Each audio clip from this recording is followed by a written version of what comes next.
Magandang araw guys, nandito na naman tayo, si Ron TV.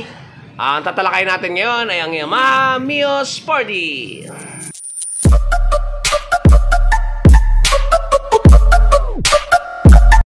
At ayun na nga guys, mapapansin nyo ang nasa harapang modelo natin ngayon ay ang Cayenne color ng Mio Sporty 115cc. Yan guys, napaka-glossy Cayenne color. Yan nga pala guys, ang kanyang mga signal light ay bulb type. Park light niya ay bulb type din. At syempre, ang headlight niya, bulb type din para all-in. Napakalupit guys, napaganda. At dito naman tayo guys sa kanyang overall length. Yung haba niya guys ay 71.7 inches.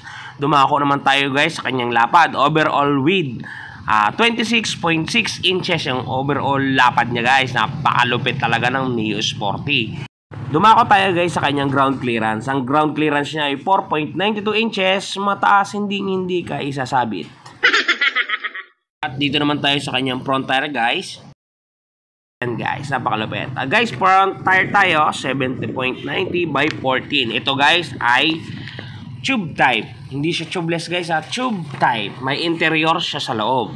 Dumako naman tayo sa likurang parte ng kanyang gulong. Ang size ito ay 80-90 by 14 din guys. At ito ay tube type din. Dito naman tayo sa braking system niya. Single piston ng kanyang caliper, mapapansin nyo. At saka basic cool, old school lang ang kanyang disc brake. Bilog na may butas-butas. Wala siyang design na masyado, pero maganda.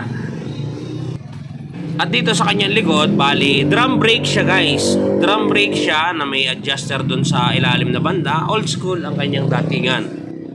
Naman tayo guys sa kanyang engine spec. 4-stroke siya, air-cooled, single overhead cam, single cylinder. Ang displacement niya guys ay 114 cm. Ang bore stroke niya guys ay 50.0 by 59.9 mm. Compression ratio niya guys ay 8.8:1. At ang kanyang starting system guys ay electric starter at pwede ring kick starter. Marami nagsasabi guys na makipot daw ang Mio Sporty, pero ito guys, 88 kilos ako, 5'6 ang height, hindi naman nauuntog yung tuhod ko dun sa kanyang board, no? Maluwag pa, di ba? Sabi nila hindi totoo yun. Maganda at maluwag yung kanyang board. Yan nga pala ang dashboard niya, analog speedometer. Makikita nyo, analog na kulay yellow-green sa loob. Sa fuel gauge, analog din siya. May konti siyang logo maliit dito. Meron siyang signal light at saka na high beam indicator. Dito, high at low at switch. Signal light, busina, at choke sa ilalim. Makikita nyo. Sa kabila naman, on and off ng ilaw natin sa headlight at electric starter. Dito naman, yan, stock lang siya. Stock, yan, napakaganda. Kulay silver. Isasample ko sa inyong ipakita na pag ang sumakay ay 88 kilos, 5'6 ang height, yan. Medyo parang laruan na lang siya, pero bagay din. Yan. Ayos din, pang daily grind. Pag sa 62 kilos naman at 5'4 ang height, yan guys, medyo, yan, kasamahan ko yan si Raymart Alarcon.